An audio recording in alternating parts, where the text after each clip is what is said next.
Hi everyone, I'm Kat Oriel, and today I'm here with Latifa Simon, who's running for Congress in California's 12th district. Latifa, thanks so much for joining me today. Thank you so much for having me. I'm excited. Of course, yeah. So talk to me a little bit about your background and how that led you today running for the House. Well, I'm 47 now. I had my first child at the ripe age of 19 and was a single mom living in the Western Addition, which is an African American low income neighborhood in San Francisco. I became a organizer as a teenager, working with other young women like myself. Who were in the juvenile justice system, young women who were working on the streets, young women who were deeply involved in the sex trade.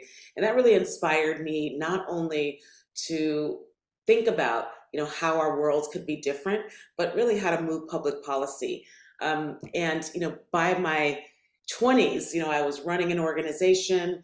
I was then working with then District Attorney Kamala D. Harris, creating strategies to stop the recidivism of other young people. And working with Kamala really taught me that the power of the elected seat, you can actually change the material conditions of people that you care about. And that wasn't about power. It was simply and should be thought of as the deepest form of service to represent the people that you care most about. So a good 20 years later, having run organizations, having done police reform work, housing young people, advocating for elders in the community, and personally, having moved through a very gallant battle with my husband and his cancer diagnosis, losing him, um, having a baby with my husband, and now being a single mom and a widow. My service will continue. And running for Congress for me, it's about taking my personal and professional and lived experiences with the folks that I've worked with over the last 30 years and taking that voice to the House. Would you say there was a particular moment? I mean, you mentioned 20 years ago working with now VP Harris, but was it more recent, or do you think those seeds were planted really back then and you always had the goal of running for the House? Well, I got to say, the wonderful Congressman Barbara Lee was my professor at Mills College. I have a degree in public policy and a master's in public administration. Taking a class called Real Policy, Real Politics um, with Barbara Lee as a professor was one of the defining moments, really, of my life. She created a syllabus that was really about what was happening on the House floor that year.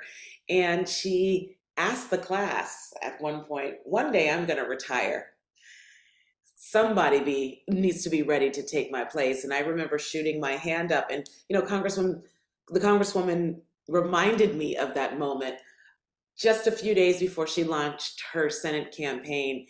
And thinking about my current elected seat locally, I'm an elected member of our transportation rail system, Bay Area Rapid Transit.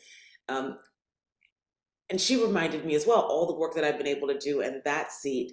Those are the exact experiences we need to take from our municipalities to lift the voices of folks in DC. Our folks need to be heard there. And frankly, Barbara Lee has been just such a tremendous mentor to me. I've seen over the years, how she has worked across the aisle. She's been on boots on the ground here in this district. And what a mentor, what an opportunity to follow in her footsteps. I don't at all mean to date you, but what year was this that you were in her class? It took me a quite a bit of time to get through undergrad as a single mom. Before I was married to my husband, I was bringing Amina, my now 27-year-old daughter, on my hip to Mills College. This is about 15 years ago.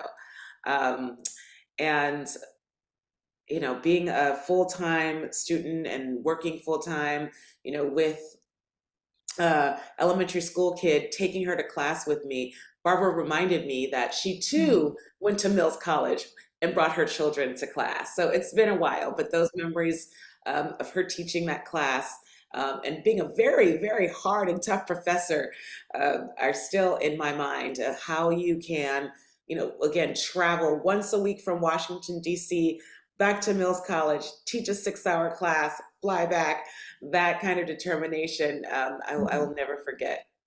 Yeah. And so just so that I make sure like I have the timeline right. So Barbara Lee was she the first person that, told you that you could run for Congress? Because I always find it very interesting that there's a statistic out there that men only have to be told once, run for Congress, run for office or whatever. And women have to be told like 5 or 6 times. So like was it really just that first time or like did other people and you had to like sort of advocate for yourself to actually start your campaign? You know, throughout my time working, whether it was my time running the Young Women's Freedom Center, which is an organization for girls who are in trouble and young women who are surviving through very difficult times in the juvenile justice system and the criminal justice system, and advocating every other day, it seemed like, at our city council meetings, to being in my current elected seat. But there's an organization that I'm a part of. It's called Emerge America. And I remember in 2009 applying for the Emerge program, which is a organization that teaches women how to run for office. And I thought that I should be a part of this program, not because I was going to run for federal office one day, but maybe because I love politics, that I could be a campaign manager or a fundraiser one day. And I think back to, those long weekends of political training, being a part of the Emerge family, and it did set me up to understand how difficult it was going to be as a Black woman, as a mom, as someone who needed to work, that one day if I did run for office, what that grind was going to be like. But I got to say, now that I'm in it, now that I'm running, again in the morning, at night, doing childcare pickup, making lunches, um, I do feel like this is a place where I'm supposed to be. And well, several other people have said the same thing and give you very notable endorsements, including Gov. Gab Newsom, AG Rob Bonta, and as we talked about a few days ago, the endorsement of your mentor, Rep. Barbara Lee, who, as we've noted, currently represents California 12 and is now running for Senate. So I'm curious how your stances differ or are similar to Lee herself, but also those who have held the seat before.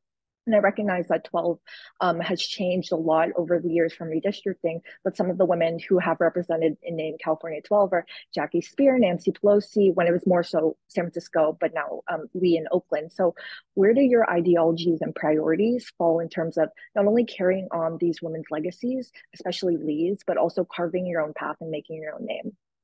Absolutely. Well, I'm a proud Democrat, and I look at the history of this particular seat.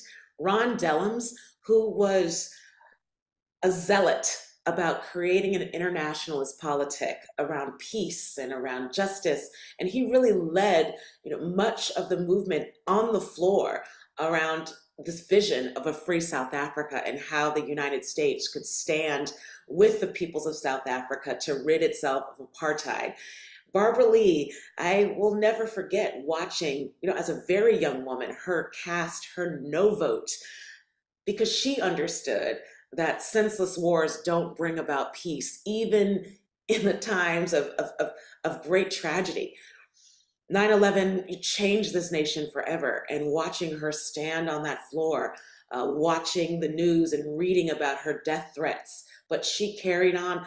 Barbara Lee was one of the few folks at the beginning of the AIDS epidemic who was so very clear that Congress needed to take a position to ensure that the folks who were dying in communities, there was going to be some light. And she argued and pushed and brought home resources to the research community. And it's because of those valiant stances that we are where we are right now in terms of looking at HIV and AIDS as a treatable disease. Their clarity, moral clarity, but also vision of listening to folks on the ground, battling some of the most difficult issues, and being relentless and not compromised.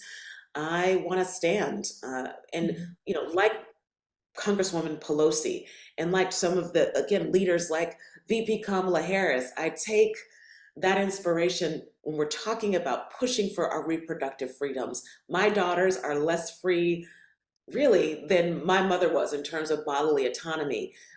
The Social Security clock is ticking.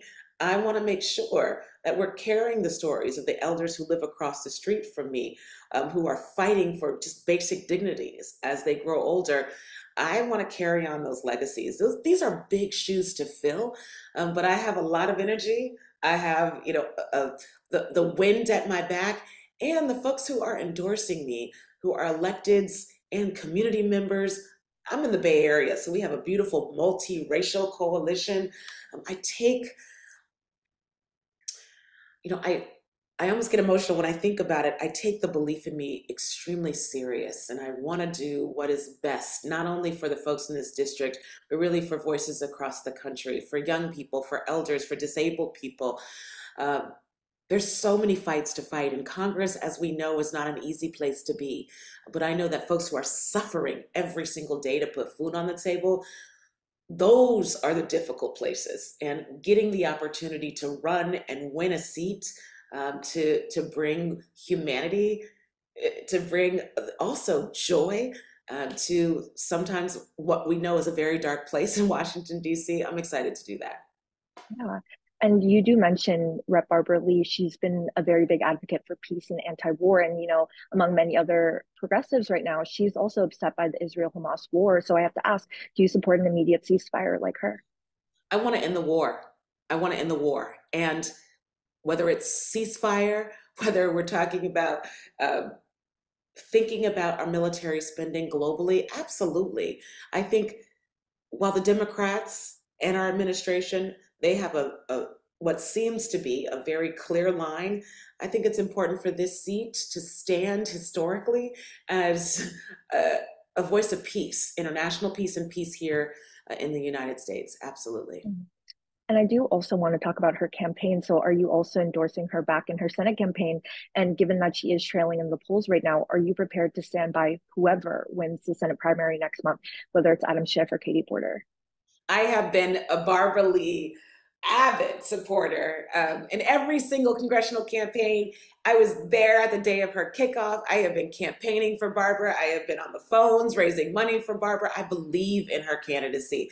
Um, I am not in the space to think about post March 6th because I want her to be my United States Senator. We will all have to figure out what life is going to be like after March 5th. But right now, polls are polls. It's about voter turnout. It's about getting people out to the polls. And that's what I'm doing, both for my race, her race, for the VP, and for the president. And that's my commitment right now. Yeah.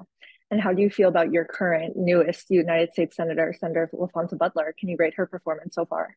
Can I just say, I have worked with LaFonza over the years. She has been extraordinary as a union leader.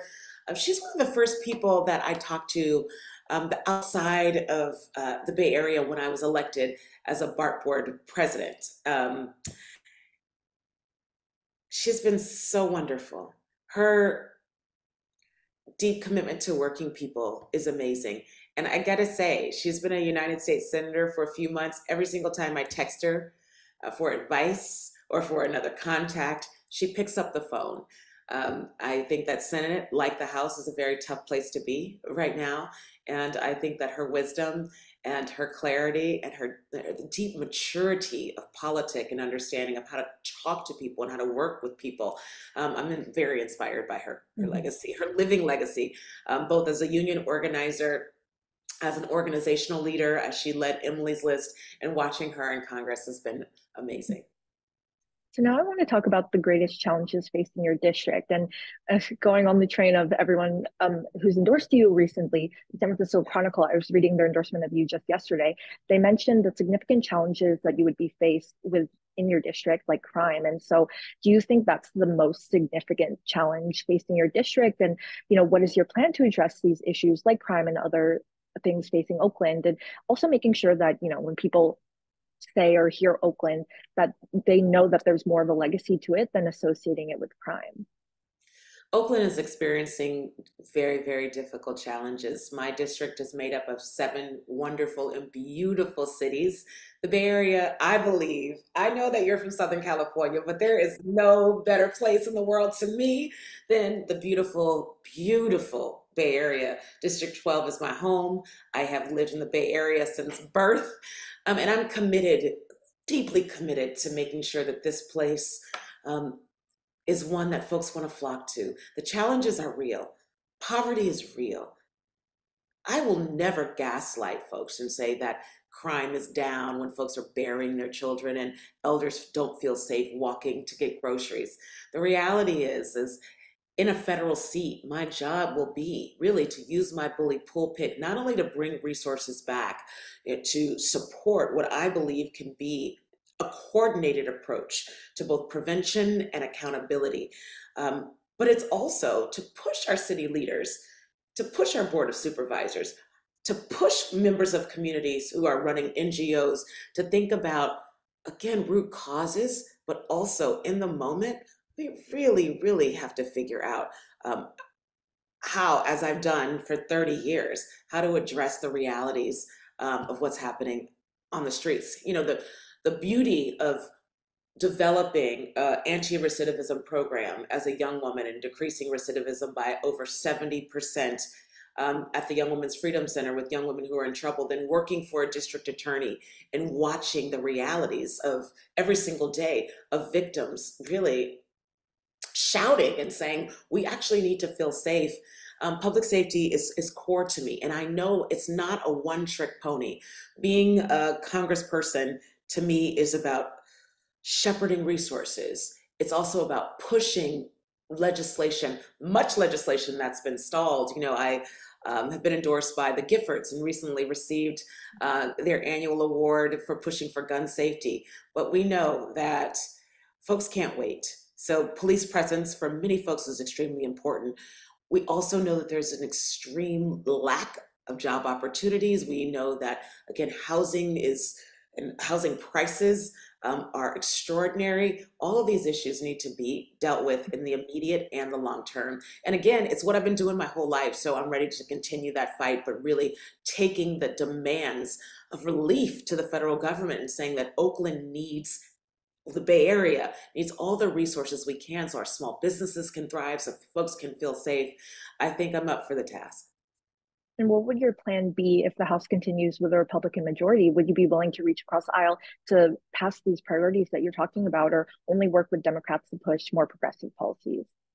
Listen, I mean, you don't get anything done if you don't develop relationships. Um, working in working in the criminal and juvenile justice system for years, you know, I have been across from folks, the table from folks who haven't believed that shifts and changes are possible. To be a good legislator, to be a good organizer, to be a good organizational leader, you gotta not only reach across the aisle, you actually have to develop common ground. And that is extremely difficult. But one of the things that I know is that the majority of us, we all want the same thing, right? We all want our elders to have access to health care. We do. We all want folks to be able to be sheltered inside. We all want our children, if they're suffering from addiction, to have treatment on demand. We all want to make sure that if our children get diagnosed with cancer or another acute disease, that they have an opportunity to seek treatment. Americans want the same thing. And I'm not naive. I am very clear that we think that we can get there in different ways. But why I want to take on this challenge is because I believe we have so much more in common than we do in terms of differences. That is not only the challenge, that is the duty of a sitting congressperson, is to work for our people and not necessarily be arrested really with the ideology that keeps us apart. Um, I'm going to work hard. Is there anywhere where you feel like you differ from, Democratic leadership and where you're like, okay, guys, we need to really focus on this in order for us to win back the House and maintain the majority in the Senate? Is there anywhere where you can admit a little bit that like Democrats need to work on this? Again, I think party ideology keeps us apart. We're very tribal. We're Mhm. very tribal. And and I watch and I read the name calling. I watch and I hear how uh, you know folks are fighting on the floors and in the hallways. We need adults in the room. We need adults in the room who understand that these issues that we're facing nationally and internationally, these are issues of life and death. Of course, I differ with many Democrats who stall on the thinking that we need to cut military spending. You know, our military budget is $800 billion. dollars. And I have folks in my district, over 7,000 folks who are on the street sleeping in the rain tonight. We have to do better. We have military operations in over 80 countries, and I understand why. But I think that we need to look at our priorities. But you better believe that I am a proponent of choice. I am a proponent of pushing our Supreme Court to be better and to be thinking about the will of the people. I am very focused on single payer healthcare and healthcare for all. So I identify with so many of the values of our party. And I also think it's important for us to actually be a party that deeply values good governance. Good governance meaning civility. You, a hit dog will holler. And at the same time, I think if we're calling names on the other side and asking folks to be good, that we actually have to be better. It might be cheeky, but I do believe that, when they go low, we must go high. Even in my current campaign, I refuse to campaign negatively. I see crazy attacks on me and my background and lies. I don't respond to them. I keep working with people, and I'm at dinner tables with folks, and I'm knocking on doors. To me, I think the privilege of being an elected, the privilege of running for such a sacred opportunity is really being the best of who I can be. Mhm. Well, thank you so much for your time today. The note that I do want to leave on, though, my final question for you. There's an interesting quote that stuck out to me in your campaign, one of your campaign videos. Elected officials, they're not gods. They are accountable to the diverse people they represent. How will you make sure that the diverse people you will represent are holding you accountable? To me, it's by showing up. It's by showing up. I live in a community that is just so vibrant. I spent last weekend in Chinatown, talking to some amazing elders. It's almost the new year, right? And, being deeply involved cross culture, there's, over 100 languages that are spoken from Nagua, which is, an indigenous Mexican language, to various forms. There's folks from Yemen and Malaysia and Singapore, African Americans, Latinos. I am wedded to the best of us. Um, it's what makes us so strong. It's about showing up. And it's more than empathy. It's about being in deep alliance with communities to make sure that every single one of us is viewed as something sacred and extremely deeply woven into the American fabric that makes this country amazing. It's about showing up. It's about being there. It's about fighting when no one else wants to and can fight. Um, really excited to continue this journey and to continue to develop the trust of folks in this community who absolutely need someone every single day shaking trees for them, bringing resources home, telling their stories, doing the hard work, and being a part of really one of the most important bodies in the world. So I want to show up for them. Thank you so much for your time today. Thank you so much. I appreciate you.